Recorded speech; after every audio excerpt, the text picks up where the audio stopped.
Boa tarde a todos, sejam todos bem-vindos. Você, minha amiga de primeira vez, nessa tarde linda de outono. E eu não sei se vocês já começaram a reparar nas mudanças que a natureza nos mostra na aproximação e no avanço que o outono vai entrando nas nossas vidas e nos nossos dias. Os dias amanhecem mais frios, os finais de tarde também são mais frios, tem esse sol gostoso agora. As folhas no chão são as árvores nos mostrando que precisamos sempre estar ressignificando, nos libertando do velho para que chegue o novo. E na nossa vida, o nosso corpo também está nos mostrando isso o tempo inteiro. Vocês acreditam que por volta de 3 meses, 80% das nossas células, elas são trocadas, elas nascem e morrem, e ao final desses 3 meses temos células novas no nosso corpo. E o que também acontece a cada 3 meses? As estações do ano. Então nós estamos todos conectados. O nosso corpo é uma coisa só, em comunhão com a natureza. E para criarmos um hábito, precisamos ter a firmeza e a constância, assim como a natureza nos mostra a cada 3 meses, de fazer repetidamente a mesma ação. O nosso corpo acostuma, vira um hábito, depois que você começa a fazer durante 3 meses a mesma coisa. Então, que sejamos firmes e constantes, para que consigamos, fazer mudanças em nossa vida, de acordo, olhando, observando a natureza. Porque não existe fora e dentro. Está tudo conectado. Tudo que acontece lá fora, acontece dentro de nós. E o que isso tem a ver com a lição de hoje? Absolutamente tudo. Porque a natureza é firme e constante nas suas mudanças, assim como nós precisamos ser firmes e constantes nas nossas mudanças. O nosso trabalho de autoconhecimento é diário. Então, é com firmeza que nós vamos nos melhorando, e assim como as árvores vão se renovando, nós vamos nos renovando. E aí, sem óculos, eu não enxergo nada. Vamos. E a lição hoje, de número 69, do livrinho Fonte Viva, esse livrinho nós estudamos esse ano, diz o seguinte: portanto, meus amados irmãos, sede firmes e constantes, sempre abundantes na obra do Senhor, sabendo que o vosso trabalho não é em vão no Senhor. Paulo é a primeira carta que ele manda aos Coríntios. Lembrando que Coríntios ficava na Grécia, e essa carta, Paulo tinha o hábito de enviar cartas para todas as igrejas e todas as comunidades onde ele havia fundado igrejas ou lugares onde as pessoas poderiam se reunir para estudar, para conhecer o Evangelho de Jesus e os ensinamentos que o mestre havia deixado. Mas eu fiquei refletindo, essa carta, quando Paulo escreve, lembramos que naquela época ele fazia tudo a pé, de camelo, não existia pegar um Uber ou um avião, não, era muito trabalho. E muitas vezes Paulo enviava essas cartas, ou ele estava preso, ou ele tinha sofrido um naufrágio, ou ele estava dormindo ao relento, passando frio, na chuva, passando fome. E o que isso parece? Parece com as transformações da nossa vida e as transformações da natureza. Então ele enviava essas cartas para estimular que ali eles seguissem nessa firmeza e na constância do trabalho, dos ensinamentos do mestre, mas que servia também para ele. Ele também seguir firme e constante, porque imagina a dificuldade. Paulo foi preso, ele sofreu mais ou menos, que a gente sabe, 6 naufrágios e sobreviveu. E quando ele fica cego às portas de Damasco, ele precisou, naquele momento, perder a visão do mundo, quando ele viu Jesus, para começar a ver a vida espiritual. Então a vida dele não passou a ser mais fácil a partir daquele momento. Não, porque ele passou a maior divulgador do cristianismo. Então ele passou por todas as situações, porque a vida de Jesus não foi fácil. A vida de Jesus e dos discípulos não foi tranquila. Jesus não tinha casa. Vocês lembram que Judas recebeu 3 moedas de ouro para entregar onde Jesus estava, contar onde Jesus estava, porque ele dormia na natureza, ia na casa de um e na casa de outro. Jesus não tinha uma casa com camelo na garagem. Ele vivia de ir e vir, ele era um caminhante, ele dormia na casa de Pedro, na casa de um, na casa de outro. Quem tinha casa era a mãe dele, ele não tinha, né? Então, é para que nós nos lembremos que Jesus e os seus discípulos, seus apóstolos, eles não viveram em contemplação. Eles tinham os seus momentos de meditação, de recolhimento, de oração, que muitas vezes era na natureza. Jesus gostava de se refugiar na natureza, observando o céu. Temos que lembrar que a nossa conexão com o divino, ela é na vertical, mas é na horizontal que Jesus trabalhava, era na horizontal que Jesus conversava com as pessoas do caminho, que ele conversava com seus discípulos, porque o ensinamento a gente passa na vertical, como eu estou tentando passar um pouquinho para vocês hoje, um despertar daquilo que Jesus falava. Então ele era um trabalhador ativo, assim como os apóstolos, era diário. A rotina deles era de trabalho. Eles ou estavam pescando, ou estavam tentando se alimentar, né? Ganhavam, contavam com a generosidade por onde eles passavam, mas era o tempo inteiro trabalhando. E era sempre como? Com um sorriso, com uma palavra de amor, com uma palavra de carinho, com um conselho. Jesus com as parábolas, que até hoje eu leio uma parábola, eu leio uma vez, boa tarde, leio a segunda vez para tentar entender, porque ali naquela parábola tem tantos ensinamentos, porque é exatamente isso, é para a gente ler, prestar atenção e demora para compreender, porque é um processo, assim como a natureza, o nosso processo também é demorado, também é lento, mas, como fala Paulo, com firmeza e constância, nós conseguimos evoluir, nós conseguimos melhorar. Então, os ensinamentos de Jesus, eles são muito vastos, e eles sofreram na lavoura do bem. Nós também temos sofrimentos no nosso dia a dia, na nossa vida, a natureza também sofre, as árvores precisam se livrar das folhas velhas, secarem, para começarem a vir as novas. Tem essa brisa que ajuda as folhas a caírem, que os ensinamentos de Jesus sejam a brisa na nossa vida.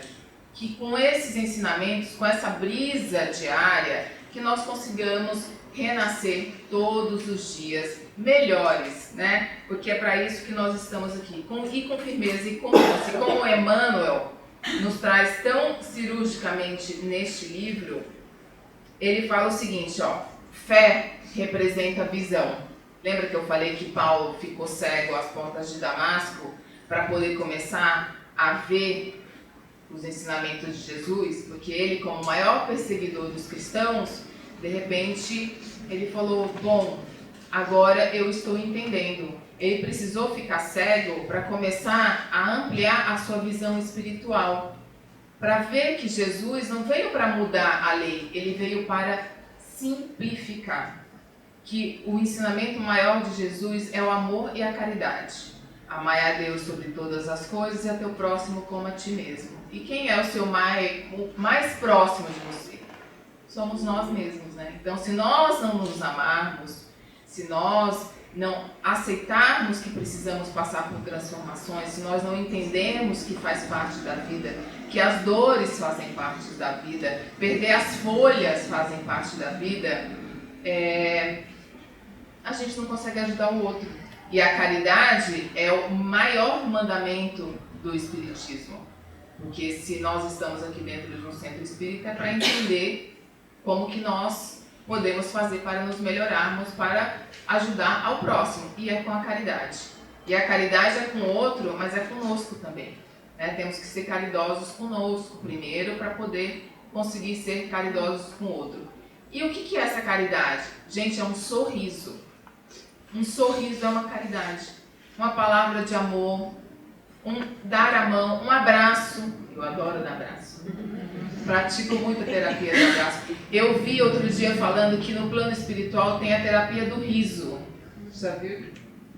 Aí você começa a dar risada. Compartilhei um vídeo hoje que um senhor num metrô, numa estação de metrô, dentro de um trem, ele começava a rir. Mas rir, gargalhar. Olha lá, já começou a rir. E de repente todo mundo começou a rir. Sai pela rua distribuindo sorrisos, isso já é uma caridade. Você sorrir para alguém, a pessoa vai retribuir esse sorriso. Às vezes não. Mas aí você sorri para outro. Por isso. Mas aí você não vai poder mudar o mundo. Você está feliz com o seu sorriso? É mais ou menos. Nossa, que susto. Demorei para entrar numa boa. Siga fazendo o seu melhor. Siga tomando. Siga fazendo o seu melhor. Tá bom. Tá? Eu passei por uma situação outro dia no supermercado, a moça esbarrou em mim e, eu não sei, acho que ela tinha alguma coisa de plástico que sangrou. Aí eu falei, ela me olhou e falou, tô com pressa. Eu falei, seja feliz, vai com Deus, porque eu já estou vivendo. Eu já estou vivendo o momento, eu não sei que momento que ela está vivendo. Eu não estou só existindo, eu estou vivendo aquele momento feliz que eu estou ali conseguindo comprar as frutas, que eu estou conseguindo estar, que eu estou respirando, que eu estou vendo tudo o que está acontecendo. Porque ver, gente, é diferente de enxergar. Às vezes a gente acha que está vendo, mas a gente não está. Quantos de vocês aqui, quantos de nós aqui, estamos vendo a mudança lá fora na natureza? E quantos de nós estamos vendo as mudanças no nosso corpo todos os dias?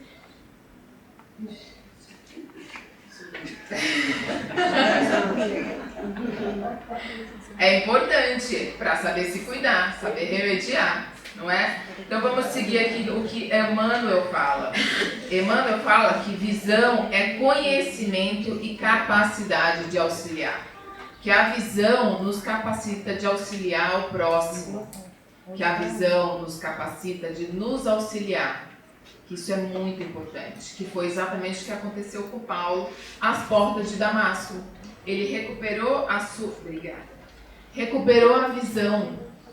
Antes, ele não enxergava, ele não via Jesus como o Salvador, como o Mestre. Ele via Jesus como uma ameaça a tudo que ele havia aprendido, tudo que ele tinha sido ensinado.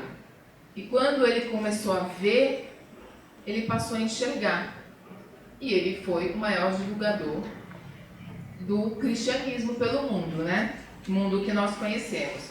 E Emmanuel segue falando o seguinte: agir ajudando, criar alegria e concórdia e esperanças, abrir novos caminhos ao conhecimento superior e melhorar a vida onde estivermos. É o apostolado de quantos se devotaram à Boa Nova. Então, nós devemos o quê? Agir ajudando. Porque quando nós estamos ajudando, nós estamos agindo, nós nos ajudamos.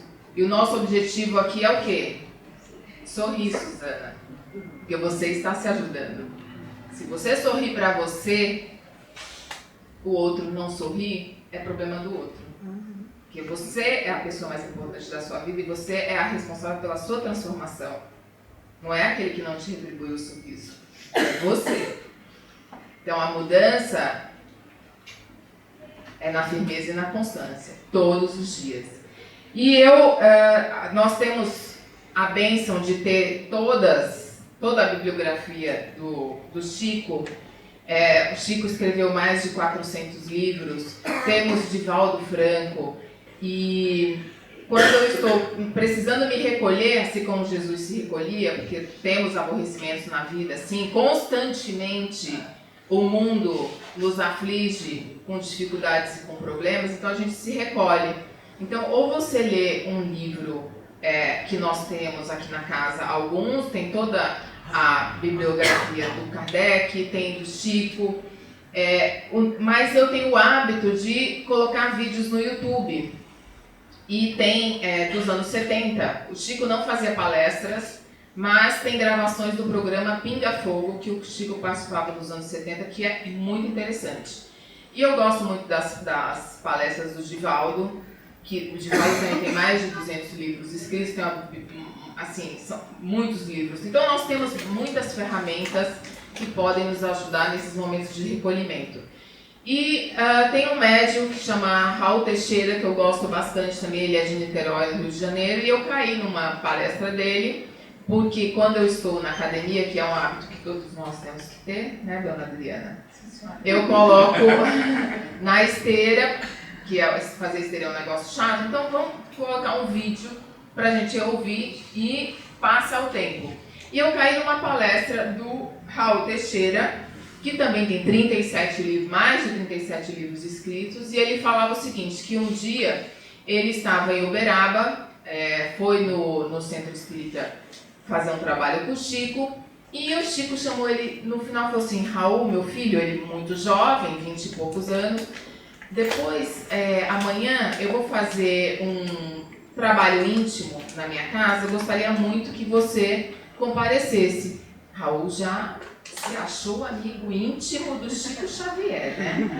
Então ele se preparou, né, no dia do trabalho íntimo, fez as suas orações. Quando chegou na rua da casa do Chico, tinham 2 ônibus e vários carros. Ele falou, vai ter amigo íntimo assim lá longe.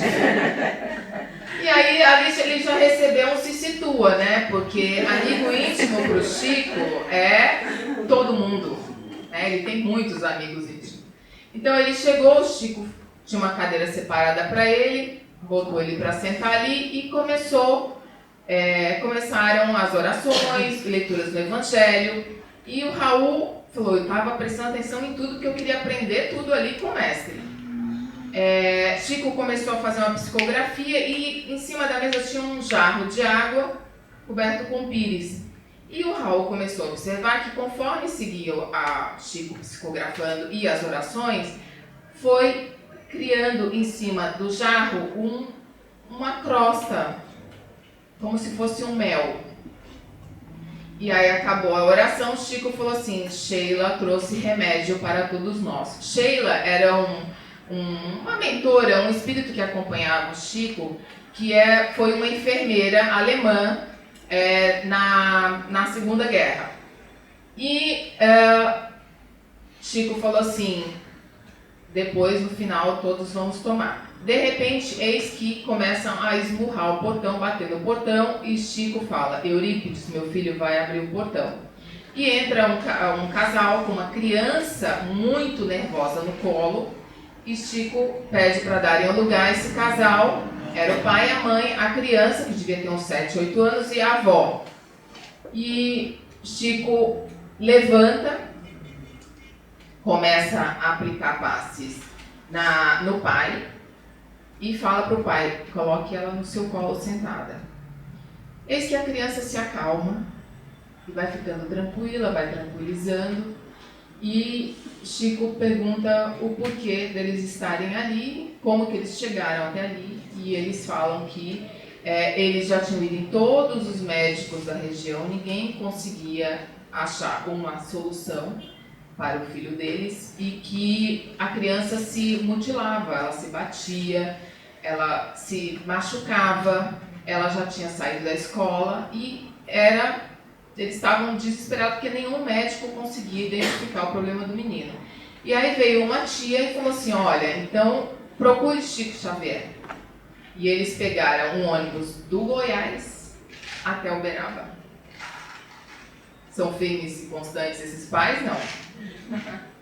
E chegando lá, Chico aplicou passe na criança, a criança dormiu, se acalmou, e Chico recomendou que eles, já que tinham sido firmes em chegar até ali com a criança, que seguissem com o tratamento num centro espírita da região, porque a criança precisaria desse tratamento com constância. E eles se despediram e saíram para pegar o último ônibus de volta para o Goiás. E Chico falou que Sheila estava ali, distribuindo flores para todos, agradecendo pela ajuda. Rosas eram as flores preferidas do Chico. E que a equipe de Bezerra de Menezes estava presente naquele trabalho porque essa criança precisaria da firmeza dos pais e do comprometimento em constantemente seguirem com esse tratamento no centro espírita. E Raul observa que Chico não impôs, Chico não ordenou, ele simplesmente levantou, aplicou um passe, tranquilizou a família e falou para eles seguirem com a sua vida. Ou seja, esses pais foram firmes e constantes em conseguir um tratamento para seu filho, porque nós, enquanto pais, somos capazes de qualquer coisa pelos nossos filhos, né?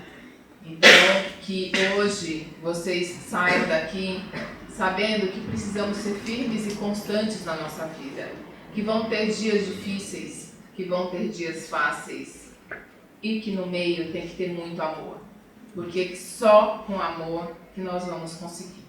Boa tarde, gente. Boa tarde.